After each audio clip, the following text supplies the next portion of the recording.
The Heinkel He219 Uhu, or Eagle Owl, was a night fighter that served with the Luftwaffe towards the end of the Second World War. It was a relatively sophisticated and complex design, and it possessed a variety of innovations, including an advanced intercept radar. It was also the first operational military aircraft to be equipped with ejection seats, and the first operational German World War II era fighter with tricycle landing gear. Had the He219 been available in quantity, it might have had a significant effect on the strategic night bombing offensive of the Royal Air Force, but only roughly 294 of all models were built by the end of the war, and these only saw limited service. It's another example of another really good design, but it just came too late to achieve anything. And now we've got the introduction out of the way, we'll do our normal thing. I'll go through opening the box and see what's inside, and then we'll go into some detail looking at the instructions and some close-ups of the actual parts. So now let's have a look at what's actually in the box itself. So, usual thing, turn the box over and have a look-see. And the first thing which is different is you have this, which is basically a jig to make sure that everything lines up. So, and also you can support the aircraft without having the undercarriage fitted. So basically build this, stick the aircraft, lay the aircraft on it, and it's all good. It'll make sure everything lines up properly. Lots of Japanese language on the back here. 3 decal options, all from NJG1. One with the black underside, and all of them have the usual Luftwaffe model. Let's have a look inside and see what we get. So, everything is in one box. There's the decal sheet, complete with swastikas, and here's another extra. I think one of the things with the models of the He219 is it is really tough to find places to stick weight at the front of the aircraft to keep the nose wheel on the ground. So Platz has solved that for you with this set of weights that go, if I remember correctly, they go in the fuselage and in the engine. Okay, I'll just grab the instructions, they were stuck inside the box still. So here's the views, there's painting guides, there's, as I said, 3 different versions, colour callouts. Looks like these are Mr. Colour and Model Master callouts for all the colours used. Those look pretty good. And there's actually a 1/72, so you can try and replicate the model as close as you can. RLM 76 and 75 are used. Everything's in Japanese. There's very little English in this. It's pretty much it's designed for the Japanese market, but the instructions are clear enough so that you can follow along and build it. And there's not that many steps actually, surprising few. Based on the front here, there's the instructions. Here there's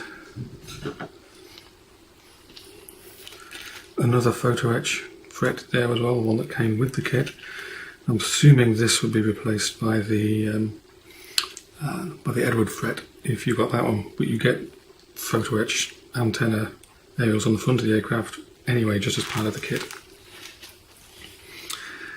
So let's look inside. We've got not that many steps. There's 5 there, and then some finishing off pieces. So basically, cockpit,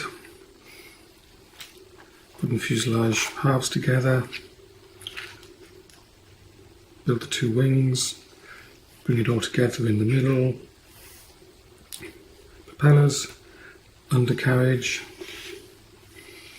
Important thing to remember is obviously putting your weights one behind each engine. There's a weight goes in the nose there as well.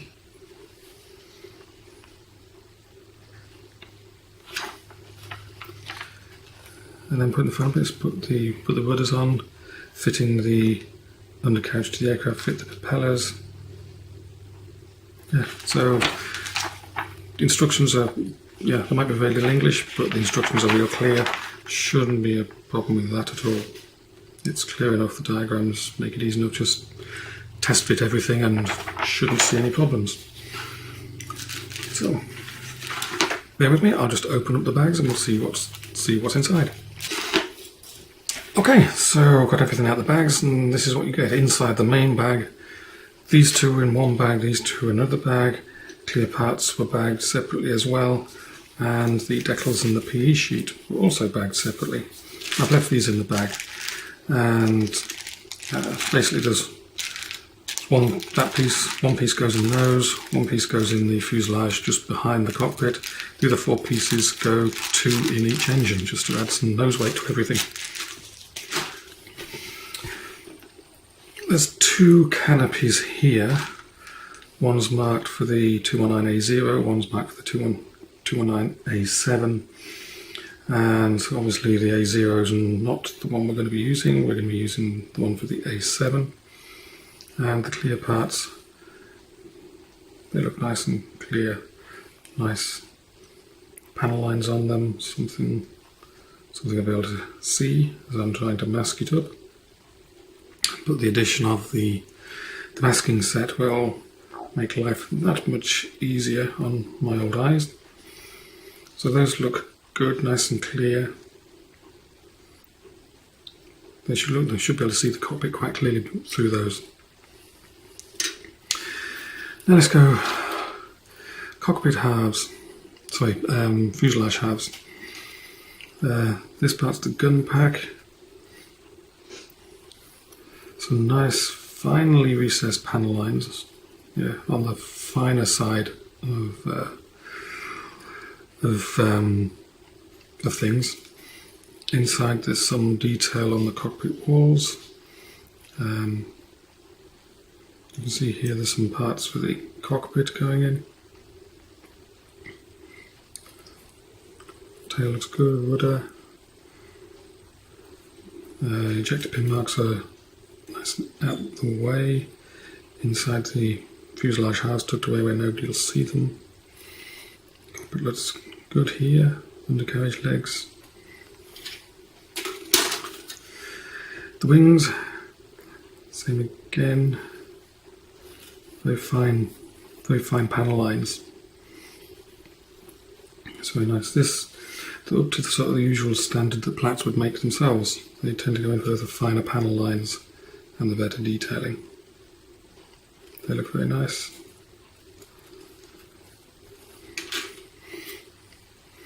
You're looking at basically these two frets are identical. Basically, it's the propellers, exhausts, front of the engines, and one of the main undercarriage legs. Yeah, look nice. That's great plastic. So it all looks rather nice. As I said, here we've got the photo etch pieces. This will do for the, I think there's a instrument panel there, and there's also the aerials for the radar aerials on the front. But like I said, if you get there's an Edward set for the Dragon kit, that'll work for this as well. And there's also the Platz set you can get, which is the Edward set plus the other fret, which will add even more detail. So in all, looks like a very nice model. It should be fun to build, pretty straightforward. The language shouldn't be a problem. Yeah, so this one should be nice to build. I don't see any real problems with it, and it's nice and simple. So now let's have a closer look at the instructions and an even closer look at some of the parts. So the first step, no surprise, starts with the cockpit. As you can see, it's pretty clearly identified. Late war Luftwaffe cockpits were usually RLM 66. There's a couple of pieces marked out in RLM 02. You can see the letters with circles around them in a few places. Those are identifying colours used in the colour callouts on the second instruction sheet. And then as we come down, basically you put the built cockpit inside one of the halves. Don't forget to add the weights that has been supplied to keep the nose wheel down. The instrument panel is made from a piece of decal and a piece of PE. Then you put the two halves together, add the ventral gun pack, put the canopy on, add the tail, another piece of PE in the middle of the fuselage on top, and that's step E, reasonably straightforward. The only thing I'd say is that with this being such an open cockpit, investing in either the Platz or the Edward PE set would definitely enhance the interior. The second step, although you can do many of these steps in any order really, is putting the wings together to make the two wings. The only thing really to remember here is to get the weights in. The weights do have a little arrow on them which should point downwards, so make sure you get them oriented correctly. There's also undercarriage bays to add in. They're pretty simple and basic and straightforward. Obviously enhanced by the Edward Platz PE set as well, but this step is pretty straightforward and there's some nice detail on the wings. And this step doesn't get much simpler. It's simply putting together propellers. 3 blades, 1 propeller hub, and a couple of exhaust suppressors. In this next step, we put together the undercarriage legs. The nose undercarriage is made with 3 parts, and each of the main undercarriage legs is made up of 5 parts. Those go together, and also this section deals with the undercarriage bay doors as well. This next step's pretty straightforward. Simply put the wings on the main fuselage and add in the posts that the radar antenna is going to go on. The only thing to note is getting the angles for your posts right. This next step's pretty straightforward. Simply put the rudders on, make sure you get the rudders at right angles to the tail and not vertical, and add in one of the PE aerials at the very back. This next step's a pretty simple one, just bringing together the undercarriage that you've created earlier. Fit those and just add on a couple of small bits. Next, simply add on the propellers and exhaust suppressors before finally adding on the aerials on the nose. The next bit is obviously painting the model that you've built. You're given 3 options. One of them is mostly black undersides and black sides with mottle on the top.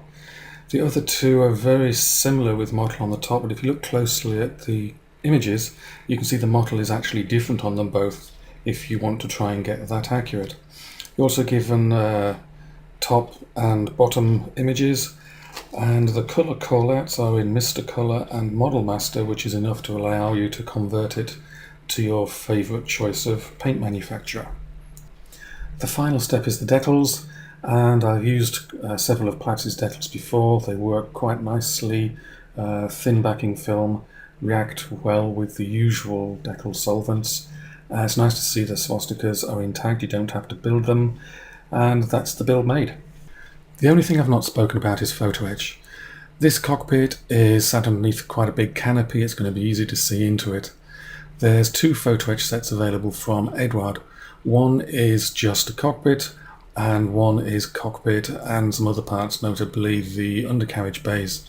Platz also do the larger of the 2 PE sets under license from Edward. And bearing in mind how easy it's going to be seen to this cockpit, I'd recommend that you at least get the cockpit set. It's really going to show through that canopy. My overall conclusion is this should be a pretty good build. People have said nice things about the Dragon kits in the past, and I can see why. There's a good level of detail out the box, the instructions are clear, straightforward, the steps are pretty simple, nothing obvious that's going to catch you up. The only real thing in the past was sometimes struggling to find enough places to put weight to keep the nose wheel down, but Platz have solved that one for you out the box with the addition of the extra weights. They've also given you a jig to make sure the wings line up nicely on the fuselage.